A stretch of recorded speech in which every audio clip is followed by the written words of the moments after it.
Tigilan na ang panloloko. Kung gumagamit ka ng Wi-Fi router sa bahay, siguradong napansin mo na habang tumatagal, humihina ang signal. Kapag tumatawag ka ng video sa pamilya, nagyayelo ang screen. Kapag nanonood ng palabas, endless buffering at umiikot lang ang bilog. Minsan pa nga biglang lumalabas na no internet. Pero tandaan, hindi kasalanan ng router mo. Hindi mo rin kailangang bumili ng bago.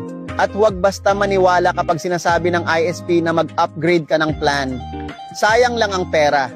May simple at mabisang paraan, ang Auto Reboot Controller. Isang maliit pero matalinong device na kusang nagre-reset sa router mo kada araw. Paano? Napakadali. Isa, hugutin ang power ng router. 2, ikabit sa controller. 3, isaksak ulit. Tapos na. Walang komplikadong setup, walang app at walang dagdag gastos. Sa loob may smart chip na automatikong naglilinis ng memory ng router 24 sa 7 araw. Tanggal lahat ng lumang cache, kaya smooth at stable ulit ang internet mo. Gumagana ito saan man. Sa syudad, probinsya, apartment o malaking bahay. Kahit mga lolo at lola, kaya itong ikabit. Araw-araw, nire-reset ng controller ang router mo para maiwasan ang lag, overheating at biglaang sira. Napapahaba ang buhay ng device. Hindi lang ito solusyon sa mabagal na internet, kundi proteksyon din para sa router mo.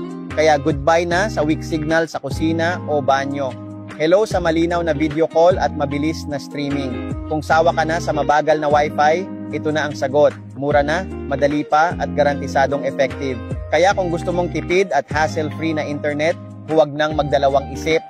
Subukan mo at ikaw mismo ang makakakita ng resulta. I-click ang link para umorder ngayon.